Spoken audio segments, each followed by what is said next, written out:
Hello, everyone, and welcome back to the Outsiders podcast. Today, we're filming the third episode where we're covering adulting, millennial adulting, not just any adulting. So, with me, your host, Nema. Karibuni sana. Please don't forget to subscribe, like, comment, and share. Enjoy. Today, we have the amazing and talented Mr. Abdullah Said, who is a real estate agent, and he's also an entrepreneur. And today we're going to pick his brain on adulting, and maybe on the fourth episode we will cover real estate, where we'll share both our perspectives from two completely different companies, two real estate professionals, and I hope that helps. So karibu sana Wasdula. Thank you very much. Thank you, and I'm glad to be part of this journey of Nema. And yeah, looking forward to share my ideas, my perspective on the topic that she has been prepared. We're going to cover adulting. So we're both millennials. How old are you? Well, I am 28. 28, yeah. Yeah, quite young. Hopefully, maybe by August, I will turn 29. 29. Yeah. Okay, and I'm 26, so... More or less. More or less. I'm your brother, by the way. Yeah, you are. Like my big brother. Yeah. Yeah. Okay, so today we're going to start from, I feel like being an adult starts from the moment you go in uni. Unajua ukiwa high school, unakuwa na ile mindset ambayo ya kitoto kidogo, and then you go in uni ndio unaanza kushanuka kidogo. What do you think? Well, I don't see it that way, because I could define adulting as a defining moment of yourself. Okay. At the time that you define who you are, what your value are, what you want in life, what's your goals. That's the time that, okay, now you are moving from a child group to an adult group. Remember, there are some other people, they don't even attend school. So, so yes, yeah. I mean, like if you define adulting in terms of school, then you might separate other group in becoming an adult, because for our life in Tanzania or in Zanzibar, of course, there are some people we have to consider they don't have opportunity to attend school, so it's better to define them in terms of the time they define themselves, who they are. Yeah. So that's what I'm saying. So the defining moment to me, I knew what I wanted, but the defining moment according to the society surrounded me, like my father or my mom, they didn't want to give me any responsibility, because they said, "Oh, first go to school, studies," because I wanted to do something else apart from studying. Let's say establishing a business since when I was young, but everyone said, "Oh no, you're too young, you need to grow up first, go to school." This is how the society they takes you. And for our culture in Zanzibar, you are not becoming an adult until you get married. There's a time that you have, okay, now you can take care of your wife, your children. That is how my family and society defining an adult. The time you get married, okay, now you are mature. Like now you can handle a family. Yes. Now you can start a business. Yes. You are married. Now you are adults. Yeah. No, I'm not saying not most of the family, or all of the family, but majority of the families are like, I have experienced myself. I wasn't being taken into consideration as an adult as long as I wasn't ready for marriage, or at the time I didn't have a wife, I didn't have, so they were taking me as a kid, as a young. Yeah. How was your university experience? Just being abroad, umetoka Zanzibar, or umetoka Dar, peke yako, no family, no anything, another foreign country. You're starting university, a different experience. How was that? Uko peke yako, how was that experience? Well, before going to that question, I just want to take people on the road since when I was kindergarten. Every step where I go, I was going alone, starting like a new life school or educational life. And then in high school again, my best friend, he decided to go to university. And then I had to find another new best friend in high school. So, this kind of experience, everywhere I go, I had to start like from scratch to find new people. Yeah. So then I studied in NIT for 1 semester, and then I finished. I went to for internship, PBZ, People's Bank of Zanzibar. So I was there for 2 months, and then I got this scholarship. Well, no, first before scholarship, I got exchange program to attend cultural exchange in Germany for 1 year. And then at the same time, after 2 weeks after getting that, and then I got a result from scholarship. So then I opted for scholarship to Malta. So when I arrived to Malta again, it was totally, everything was new to me. I had to find new friends. I had to adapt with a new culture, new environment, because it's cold. Huh? Even my language wasn't really straightforward. I have to be frank on that. So it wasn't that big challenge. The only challenge was because the climate, of course, the environment, culture was different. But being alone or starting fresh, it was part of my life since when I was kindergarten. Okay, but of course the experience wasn't that easy. It took me a while to adapt. When you sit to like tunaenda tunacheza tunarudi with friends. So from 21, how did you make friends? How did you navigate making friends in this whole new country, different cultures, different weather, everything? I'm a type of person, I like to establish myself. The establishment that attracts, like magnet. This is my form of making friends. I put myself in a place like a magnet, and then other people attract to what I am doing, to what I'm capable of, to my behavior or my attitude. So this was my way of making friends. So I was lucky because I got Oman scholarship. So there are two of my friends. They were just informed there's someone is coming from Zanzibar, and they were Omanis. So please receive him. So okay. So at the beginning, I arrived. They came to my hotel. I arrived. They took me around, and then from there, they were like Omani group, big group.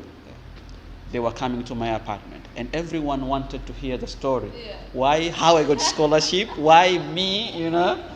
So this was a starting point of for me making friends, because I had something everyone didn't want to hear.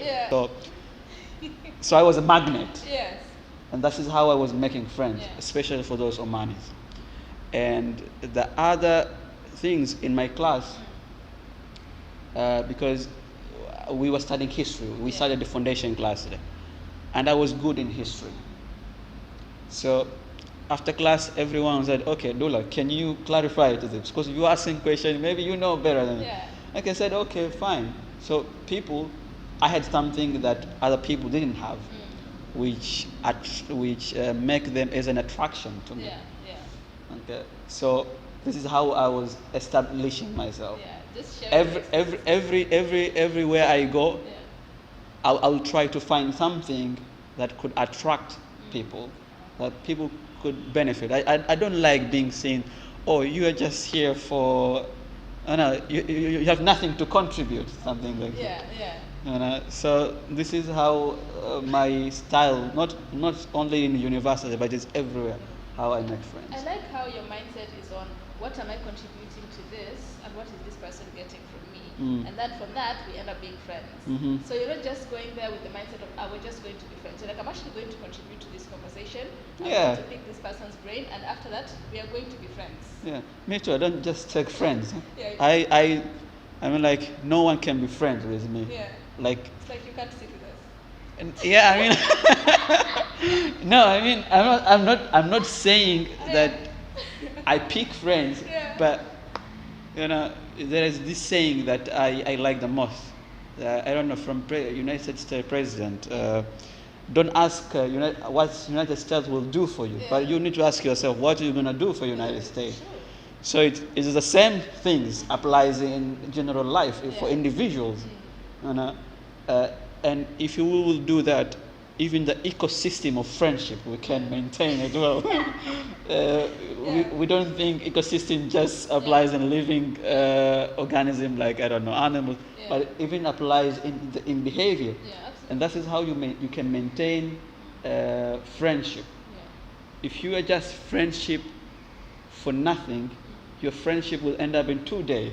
But if your friendship with something or with mutual benefit, I mean, when I say mutual benefit, it doesn't mean like you give someone's money, but someone you learn, you develop. This is how kind of friendship supposed to. I like how you said that, because you're choosing quality over quantity, which is something most people don't get to realize about a certain time. You find someone is in their 30s, and that's when they're realizing, oh no, I actually need to pick quality friends over quantity friends. You find you have a group of friends, but all of these people in your circle, once you start up a conversation that's intriguing or something that will just get you thinking, how many people can contribute to that conversation? What can you learn from all these people?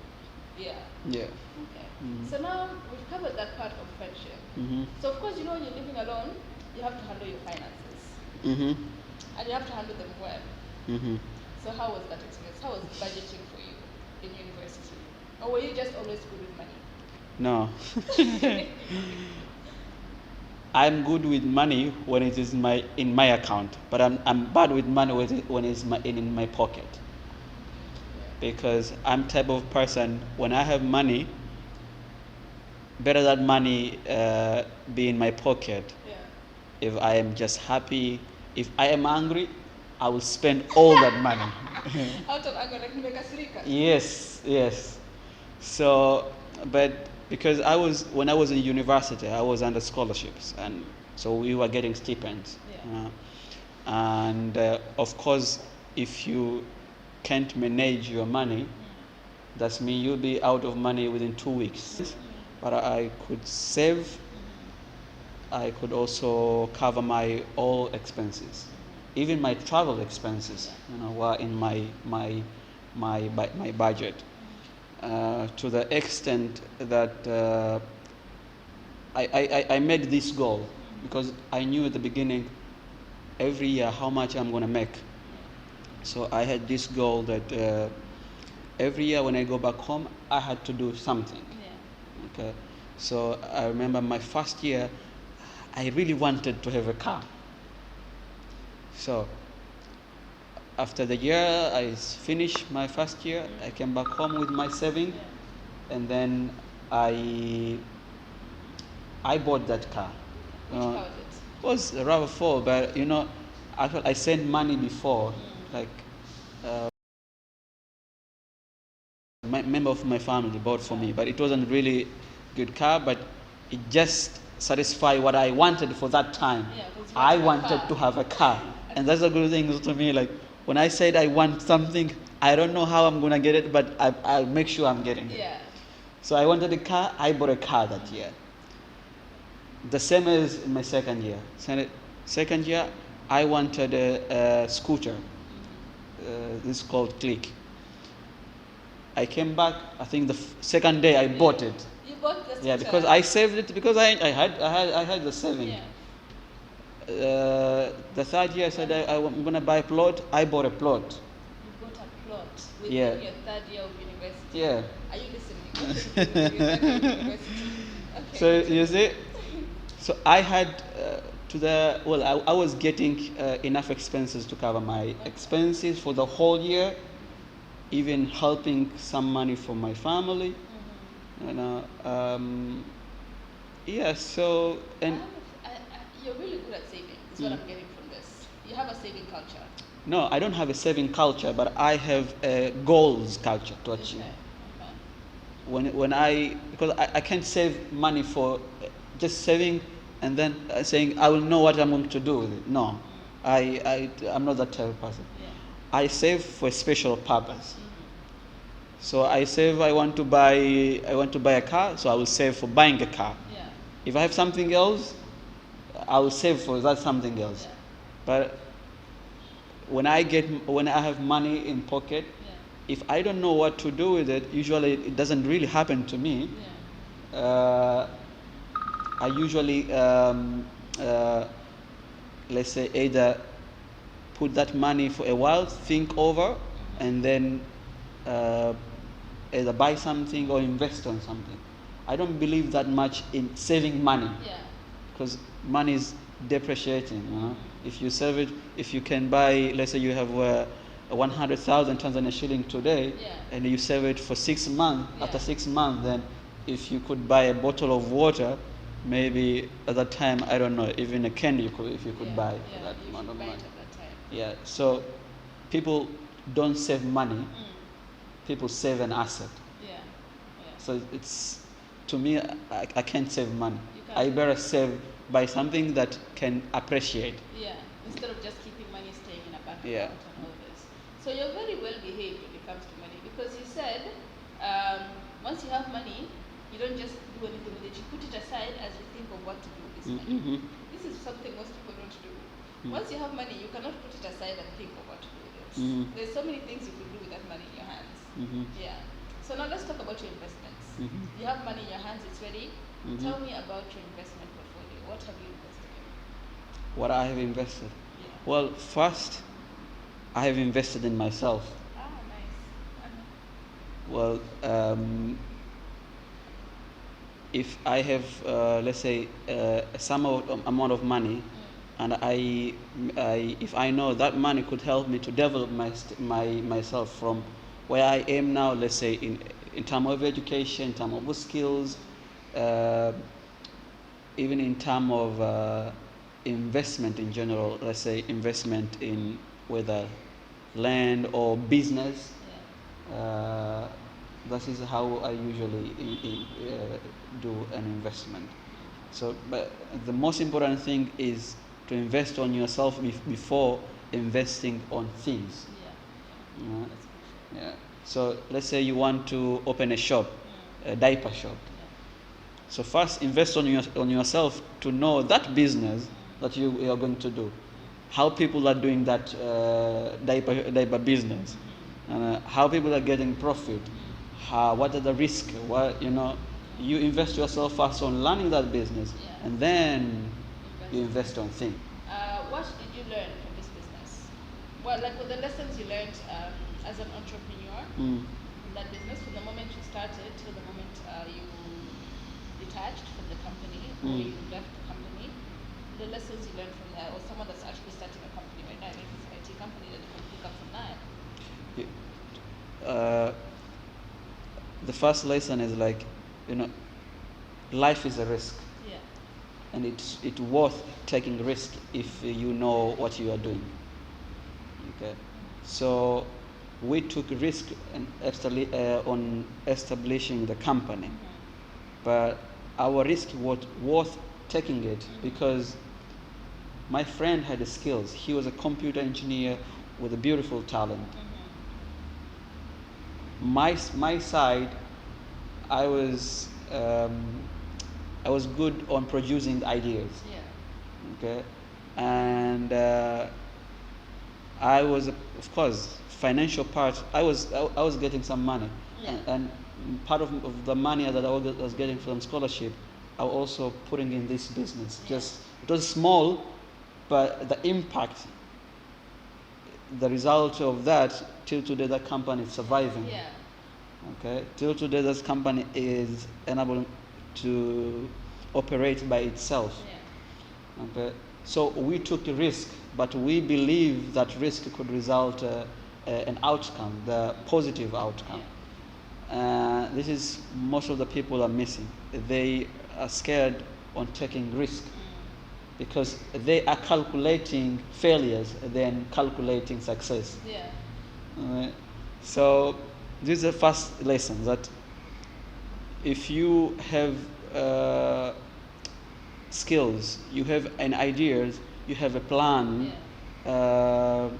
you have people, okay, then taking risk is one among the best things that sometimes even is fun, because you are building a story, and every day I have this belief. Okay, we took a short please comment and subscribe and like the video.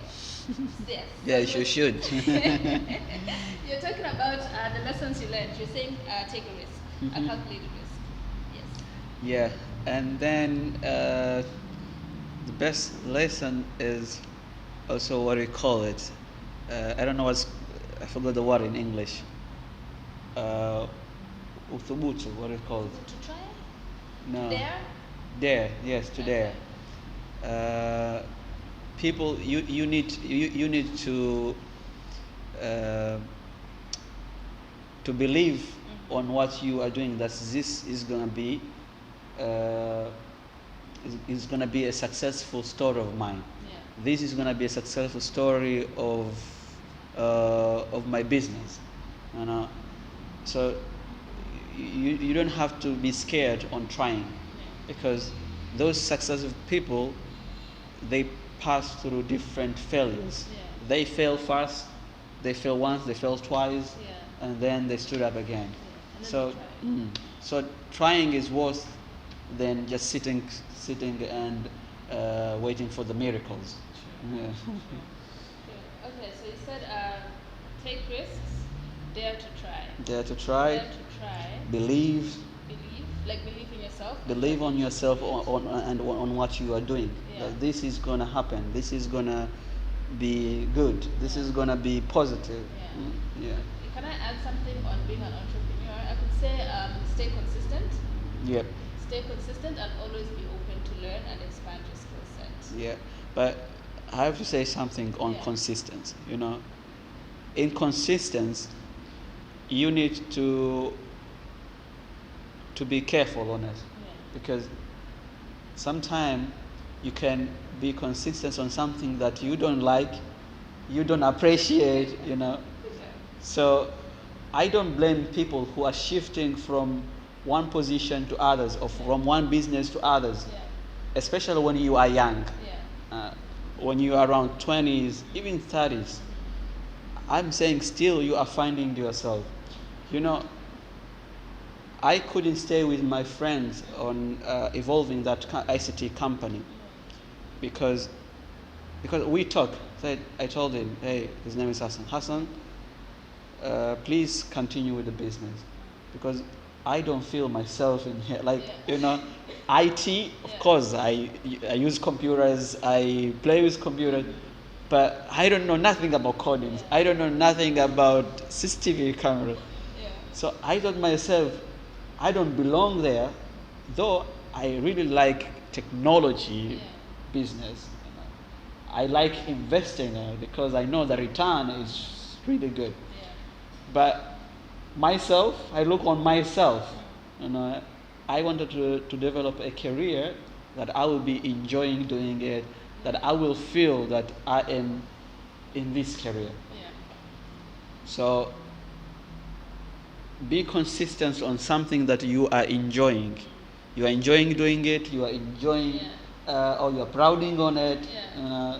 So, But something I've gotten from that is also don't be afraid of change. Like for the moment you feel like, hey, I'm in this thing, but this thing is not me. Don't be afraid to leave it. yeah, And just try something else. Because you're like, let's say this time you're in your 20s. Your 20s are the years to explore. yes, Kibaki hapo, you're like, but I've invested so much time in this. Get out, try something else. Yeah. You might like it. You Yeah. might like this other thing you need to try. true. Yeah, and you're evolving also. Because you see, when you started, you're saying, okay, this is IT, I can do this. But then you evolve as a person. And then you start saying, this is coding. Maybe there's something else I have a much larger interest in. Mm-hmm. Yeah. Yeah. So, what is an adult problem that no one prepared you for? Responsibilities. That was so fast. Responsibilities. Like which ones? Which responsibilities? No, most of people, they are scared to become an adult because of the responsibilities. Yeah. Any type of responsibility.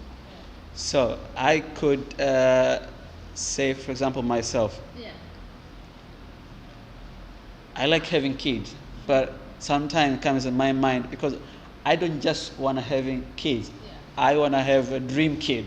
What Not is a a dr- dream kid? a dream kid or dream son or daughter. As I said, I want to see my kid studying in international school. Ah, okay. I want to see my kids when they come in this world. Yeah. I am prepared. Yeah. You know, I don't want them to experience the life that I've experienced. Yeah.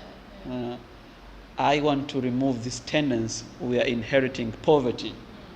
This is African tendency. Yeah. Every generation they start from scratch. Yeah.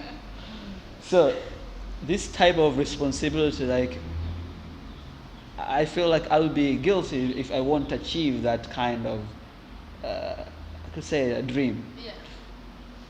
Also, sometime I know it could be a myth or something that I'm creating in my mind, because that is how usually be. But also, I was scared on the responsibility when I get married, like how I'm gonna pay the house rent, financial responsibilities, Even when my dad died, like I was just thinking, oh now all of my family will be over me because I'm big brother, So I was so skeptic on the responsibility terms. Even when we established this company, I was a bit skeptical and said, oh no, so now I'm going to be a boss. When you are boss, so yes, so many people on you. very small stuff, everyone will come to you. Yeah, and you have to know the answers. Yeah, but I was making it in my mind. But then when I came to experience it, I stayed on myself. I was talking to myself, okay, the more responsibility you are having, the more successful way that you will be getting. Because if you don't want responsibility, that means you don't want success. Yeah. So that keeps me going. Yeah. And I said, I want success, so that I have to welcome those responsibilities. And also, you see, you can't grow from a place where you're comfortable. When you're comfortable just being an employee, you're comfortable saying, okay, no one's asking me questions, no one's demanding that much of me, I'm okay here. But when you become a boss, you're outside your comfort zone. You have to make sure this and this family is fed. You have 5 families depending on you. And on top of that, you have to have all the answers. These people are going to come to you because they trust your opinions. True. And your opinions have to be straight on because they believe in you. Yeah. Yeah. So this is the most challenging, I think. Responsibilities. Yeah. And to get out of the comfort zone, great things happen when you're out of there. So you said responsibilities. Have you ever experienced imposter syndrome or inferiority complex? Well, I could say yes, but I never allowed that. There is a time that because I'm this type of person. If I feel a place I am insecure, I don't feel comfortable. Let's say because of the type of people that are surrounding me, I just leave silently because I don't like to be undergraded. So either we respect each other's, we value each other's, but if you start, I'm better than you, or even if you don't say it, if you start feeling that, I just remove myself into that part. So I've experienced it when I was studying abroad, even here. But the more you establish your zone, your confidence zone, people tend to respect that zone. But with that, I realized is the moment you feel that you're pushed to establish your dominance. The moment that happens, someone's putting you down. It just pushes you to establish your dominance and say, okay, there's a reason I'm here, and there's a reason you're here. There's a reason we're both in the same room. So my voice will be heard as well as yours. But the best things to overcome that is to show to people your confidence. And are you always confident? The days where you wake up and you're like, how do you do that? Are you always confident, or do you just wake up and you're saying, you look at yourself in the mirror and you're saying, we're going to be confident. No, I don't. To me, I said I don't like to think that much. Even I have this. I think this is a military idea. The military people or soldiers, when they're in the war, they don't think that much. If they see the enemy, either they ask maybe one question and shoot. Who are you? Yes. So this is a type of life that we should live. You wake up in the morning. Am I going to get 10,000 today? What I'm going to eat today? Just wake up, go and finding for the life. Yeah. If you start thinking, then you start thinking negative ideas. So just wake up. That's the same. Wake up and shoot the life. Don't give the chance the life to start over on your head. Or so it's the same. It's the same when you, for example, when you go to the interview. Oh, am I going to get this job? You start thinking that I never think myself. I never even prepare that much for the interview. Like I said, let me go, because if I prepared, I will create fear in my mind. So just wake up and roll. Just do it. Like Yeah. Just do it. Okay, I would say how with imposter syndrome, let me put it in a different, let's say in a different dynamic now. You've started a new job. Let's say you hired someone, you're a boss, but let's say you're now in a new job. Yeah. You're hired. And then you're learning, this is a different industry. You're in real estate. Let's say you go into architecture. Okay, that kind of aligns. It's not Zanzibar, it's a different country. Okay. You go into architecture, and now you're struggling to learn this business, this, and this, and then there's the imposter syndrome of feeling. This is all in your head, by the way. Where you're starting to feel like, maybe I'm not good enough. Maybe there's a reason why I'm not in this school. Maybe they made a mistake picking me to be here. But really, and then you get so afraid to share your ideas because you're so in your head. But really, the reason they put you in this room is because they believe in your ideas. You pass that interview, and they see potential in you. But you're having such an inferiority complex that you can't see that in yourself. Yeah. When you explain that, when I got scholarship to Malta, I had this question in my mind. Okay, I got scholarship. I'm qualified, but this time, all of my time, I was studying with my fellow Tanzanian. English could be okay. I don't understand. So now I'm going to Europe. Okay, Europe, all are white people there. They speak English. And I was in my mind. I said, so if they speak English, that means they won't get a mistake. They usually get A. I'll be the last person every day in the class. I had this question. Start thinking myself, I'm not good enough for this scholarship. Dula today is going to study with you. But then I said, okay, if God decided me to go there, that I'm capable. I am capable enough to compete. I have this belief that usually God gives us what we are capable of. Yes, we'll never give you more than what you can handle. So it comes in my mind, but I manage to build it out because just of the confidence that I am trying to convince my mind. So I usually have a discussion with my mind. But then we reach an agreement, then we move. It's like two personality in me. So of course it can calm this kind of thinking in your mind, but then the best way to counter it out, if you start thinking, if people believed on you, then you can do it.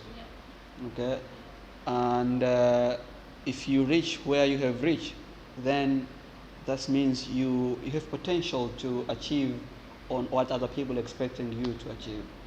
Though sometimes could be a different story, but that is also the time you realize yourself, because you don't know if you are good or you're not good until you try it. Okay? So you try. If you feel you don't feel comfortable after a while, then speak it out, discuss with your boss or partner, and move forward. Find something that you be comfortable with it. But also the thing is, don't be so comfortable in not being too uncomfortable. Like it's okay to be uncomfortable. Like find a zone within that uncomfortability. Like you don't even have to fit into that zone, but navigate a way that you see once you're uncomfortable, just know you're going to grow from that situation. Because if you're always comfortable, like this is such a safe space, I don't want to move Yeah. The moment you get uncomfortable, you're like, okay, you're alert. Everything is moving this way, this way, this way, this way. So you don't want anything to pass you. You don't want to be blindsided. Mhm. So you're more hands-on. Yeah, so I'm saying, you try for a while, you know. Okay, you do it, and I believe if something that is in your blood, because usually we have skills, huh? We have skills, but we need something to trigger our skills. There's something in our blood. So if you are good, let's say, in playing football, you can't know that you are good in playing football until you do it, you try it, you train it, you know? And then you'll find a smoothness when you are doing it. Even me, when I was studying real estate, it was completely new things in my life. You know? And even the first 3 months, 4 months, like even when I read the book, I get headache. Yeah, what is this now? Yeah, but what was pressuring me, I liked it. I liked before even doing it. So that's helped me because I liked it before. I didn't like on the way. I like it before. Oh, I like one day having, I don't know, apartment buildings and start renting. So this I like having different houses for rent, selling out. This was in my, but I didn't know how. Then I came to the real estate life. I was okay. This is a real estate. Damn, it's tough.